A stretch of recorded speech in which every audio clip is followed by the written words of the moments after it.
আমাদের একদম রিমোট অঞ্চলের স্কুলগুলো, সেখানে কত ভালো পড়াশোনা হয়। এই প্রধান শিক্ষকরা যখন বর্ণনা করলেন যে তারা কেমনে স্কুলগুলো ভালো করছেন, আমি শিখতেছি তাদের কাছে, আমি সব নোট রাখছি এগুলা, যারা কিছু নতুন নতুন আইডিয়া বের করে করে তারা স্কুলগুলোকে চালাচ্ছেন ভালো। আপনাদের এই সদরের একটা স্কুলের একজন শিক্ষিকা, প্রধান শিক্ষিকা, হ্যাঁ, উনি প্লেস করলেন, কত চমৎকার চমৎকার বুদ্ধি উনি করলেন, যে কি কি বুদ্ধি উনি করতেছেন স্কুলটা ভালো করার জন্য করতেছেন।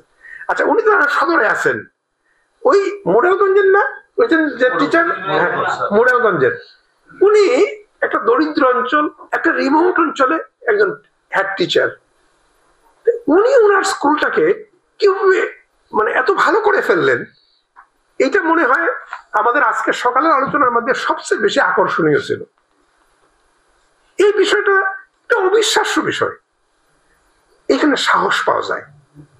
আমি আরো এমন এমন স্কুলে গিয়েছি, আর এমন এমন হেডমাস্টারদের সঙ্গে কথা হয়েছে আমার, কিংবা কোনো একটা ওয়ার্কশপে কথা হয়েছে, তাদের কথা শুনেছি, আমি আশান্বিত হওয়া যায়।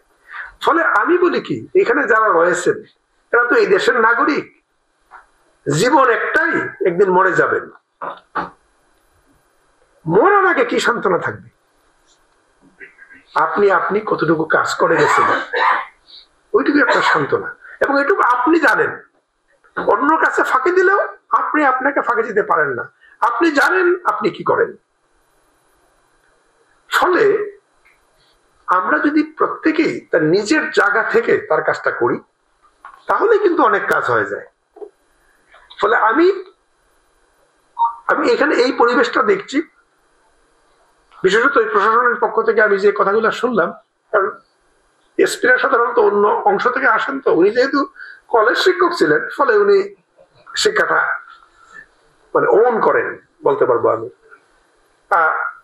ফলে এখানে আপনারা যারা রয়েছেন, মানে আমাদের প্রাথমিক শিক্ষা পরিবার, তাদের উদ্দেশ্যে আমি বলতেছি, আপনারা সেই সুযোগটা কাজে লাগান।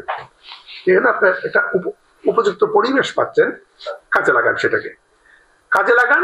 যে আমাদের যে সম্পদ রয়েছে, জনসম্পদ কিংবা আমাদের স্থাবর সম্পদ যেসব রয়েছে, এইগুলোকে কাজে লাগিয়ে কিভাবে আমরা শিক্ষার মানটাকে উন্নত করতে পারি।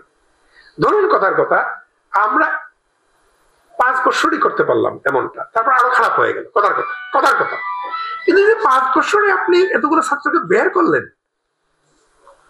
তারা তো ভালো হিসেবে বেরোলো, তারা তো সমাজেই থাকবে, তারা তো সমাজের অ্যাসেট হয়ে থাকবে। ফলে আপনি যাই করেন না কেন, যত ক্ষুদ্র কিছুই করেন না কেন, এটার একটা ভ্যালু আছে, একটা অর্থ আছে, এবং এই ক্ষুদ্র ক্ষুদ্র ভালো জিনিসগুলোই কিন্তু যুক্ত হয়ে একটা বড় ভালো কিছু হয়ে যায়।